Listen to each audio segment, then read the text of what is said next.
You've probably seen someone get labeled difficult after one pattern. Late again, unreliable again, too emotional again. On June 22nd, 1969, people were ready to do something similar to Judy Garland. That morning, in London, her husband Mickey Deans went to tell her there was a phone call. The bathroom door was locked. Garland was 47.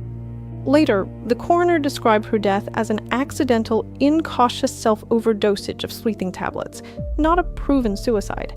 But one detail pulls the story backward. Dean said the sleeping pills went back to her years as a child at MGM. A doctor said he didn't think she could have slept without them. That's the part that changes the question. This isn't just the story of a famous woman and the last pills she took.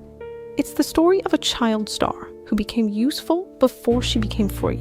The world remembered her as Dorothy, the girl who sang about somewhere over the rainbow. But behind that image was a child being trained to perform, to shrink, to stay awake, and then to be put to sleep. So how did a girl who became a symbol of childhood wonder grow up in a system where even rest had to be managed? Before she was Judy Garland, she was Frances Ethel Gum.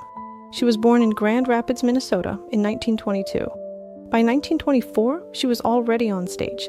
Not as a teenager with a dream, as a toddler. One early story has her singing Jingle Bells in a white dress made by her mother.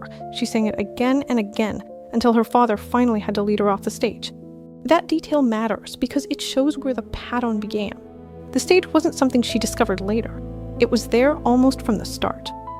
In 1926, the Gum family moved to California. Her mother, Ethel, booked the three sisters into stage shows, radio appearances, and small film work. Frances was the youngest, but her voice made her stand out. The family act became a machine of small bookings, long travel, public smiles, and adult expectations. A child learns fast in a room full of adults. She learns when people clap. She learns when they lean forward. She learns which version of herself makes the room warmer. For Frances, the version that worked was the girl who sang. Then the name changed. Frances Gum became Judy Garland.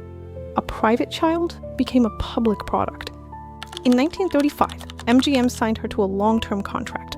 She was 13. The studio had one of the most powerful image-making machines in Hollywood.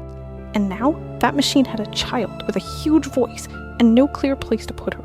Then, only weeks after she entered MGM, her father, Frank Gum, died. By many accounts, he was the parent she adored. So at almost the exact moment she walked into the studio system, she lost one of the people who made the world feel safer. That loss matters because a studio can look like a family when a child has nowhere else to stand. It gives structure. It gives attention. It gives adults who know your name and tell you what to do next. But it also gives rules you don't get to write. From the outside, this looked like the beginning of a dream. A talented girl, a major studio, a future. But look closer at the shape of it. She was already working before she could understand work. She was already pleasing rooms full of adults before she could protect herself from them. And now the place that would make her famous would also decide what her body, her face, her weight, and her schedule were allowed to be. That is the contradiction at the center of this story. The public saw a lucky child. The system saw a performer who had to be managed. MGM didn't just sign Judy Garland. It started trying to solve her. She had the voice. That was never the problem. The problem, for the studio, was the package. She didn't fit neatly into the kind of beauty Hollywood liked to sell. She was compared, tested, photographed, costumed, and watched.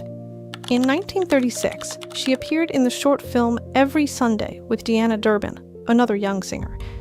It was a test of potential, and you can feel the coldness of that idea. 2 girls, 2 voices, 1 studio deciding what each one was worth. Then came the control of weight. Accounts describe studio pressure around her body, with food restricted and appetite suppressed. One reported insult from studio leadership called her a fat little pig with pigtails. That line should be handled carefully, because it comes through biographical accounts. But even as a reported phrase, it captures the atmosphere of the machine. A child was being told that her body was a production problem. And when the body became a problem, the solution wasn't rest, it was control.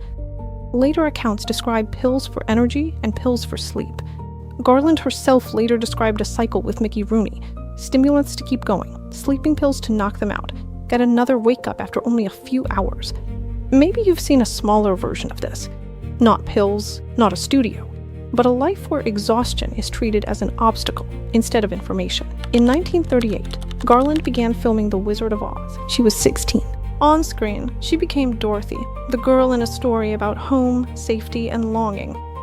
Off-screen, she was a teenager on an enormous MGM set, under hot Technicolor lights, inside a costume and an image that had to stay young, innocent, and acceptable.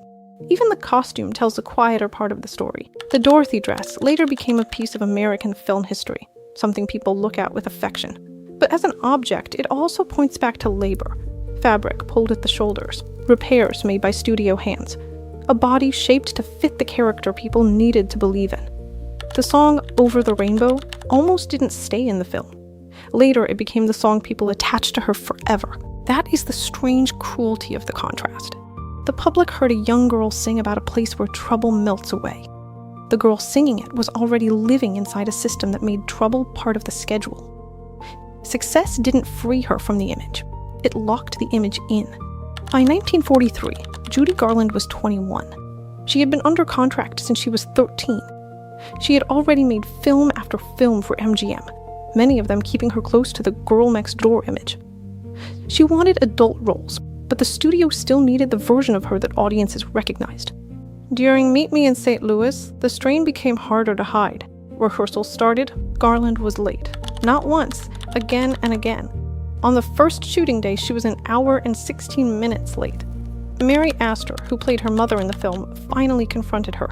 She told Garland the company had been waiting, and then Garland took her hand. "I don't sweep, Mom." That is the moment the easy explanation cracks. If you're a studio executive, you can call her unreliable. If you're a gossip columnist, you can call her difficult. If you're watching from the outside, you can reduce the whole thing to bad behavior. But that sentence changes the frame. I don't sleep, Mom. Not I don't care. Not I'm too famous. Not I don't want to work. She was naming a basic human function that had stopped working. You've probably done a smaller version of the mistake people made around her. Someone misses deadlines, snaps, disappears, becomes hard to reach, and you decide what they are before asking what has been happening to them. That doesn't mean every action gets excused. It means the first label can be wrong. And Judy Garland's first label was not just star. It was also trooper. A trooper keeps going. A trooper doesn't stop the show. A trooper performs through pain, exhaustion, hunger, and fear. That label can sound like respect. In a child, it can become a trap, because the praised behavior is not just singing well, it's enduring well. It's making adults comfortable. It's not interrupting the schedule with the fact that you have a body. The problem is, a child can hear praise like that and learn something dangerous. If I stop, I lose my value. This is where the psychology comes in, but it doesn't need to be complicated. One useful way to understand the story is conditional self-worth. In plain English, that's when a person learns to feel valuable only when they meet a condition. Be good, be useful, be thin enough, be cheerful enough, be productive enough. Don't make the adults wait. Don't make the studio lose money. For Judy Garland, those conditions weren't abstract. They had schedules, costumes, scales, rehearsals, call times, and pills attached to them. And when a person grows up inside that kind of system, the body may keep score long before anyone finds the right words. The clearest collapse came during The Pirate. According to biographical accounts, Garland was absent for 99 out of 135 scheduled rehearsal and shooting days. Think about what that means. This wasn't one bad morning. This was a production trying to move forward while its star's body kept saying no. In one episode, several hundred extras reportedly waited for 2 hours. Garland wandered around the set for about 20 minutes, then told Vincente Minnelli she was going home.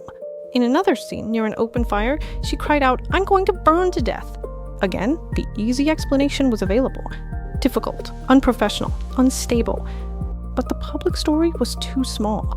MGM eventually removed her from the Barclays of Broadway and suspended her contract.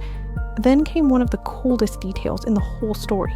Studio accountants reportedly calculated around $100,000 in retroactive penalties for late minutes, missed days, and clinic treatments. The machine counted the damage in money. Now, hold that next to what happened in the hospital. At Peter Bent Brigham Hospital in Boston, Garland was put on a routine of 3 large meals a day and lights out at 9 p.m. Doctors were not only treating a star who had missed work, they were helping a woman relearn eating and sleeping. That detail is the center of the story, because the most frightening part isn't just that pills were involved. It's that food and sleep, the things a child should never have to earn, had become skills that needed to be rebuilt.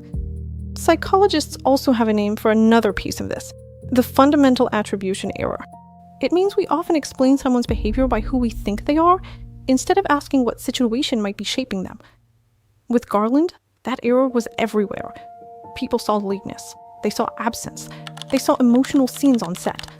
They saw a woman who couldn't keep functioning in the way the studio needed. But behavior isn't always the explanation. Sometimes behavior is the signal, and the signal here was loud. A child had been trained to treat her body as a problem to be managed, not a self to be listened to. After the hospital, the old cycle didn't simply disappear. She returned to work, gained weight from treatment, and MGM pushed her to lose it again for summer stock. The system saw recovery and turned it back into a production issue. That is why the contradiction matters. The same industry that made her loved also helped create the conditions under which love felt conditional. Most of us won't live anything like Judy Garland's life. We won't grow up on MGM lots. We won't become the face of a film seen by generations. We won't have our sleep managed by a studio doctor or our body discussed as a production problem. But the mechanism is familiar. A child brings home perfect grades and only then feels warmth. An employee answers messages at midnight because being reliable has become their whole identity. A partner hides exhaustion because they learned that needing too much makes them hard to love. A parent keeps smiling because the family depends on them being the strong one. Different scale, same question. Am I valued as a person, or am I valued as a function? Judy Garland's story is not a simple warning about fame. Fame made the pressure visible, but the deeper pattern can happen anywhere approval is tied too tightly to performance. You can see it when a kid says, "I got a 98," and the first response is, "What happened to the other 2 points?"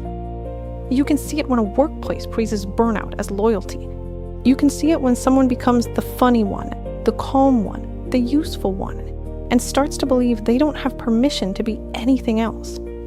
This doesn't mean you should diagnose people around you. It doesn't mean every hurtful action is excused by context. Boundaries still matter. Responsibility still matters.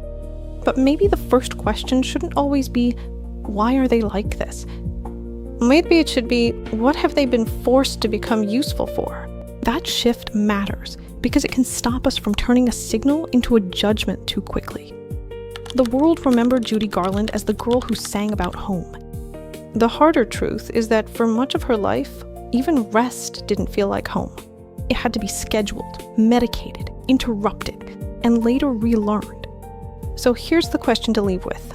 Where in your life are you valued as a person, and where are you only valued as a result? That question is not easy, but it is precise.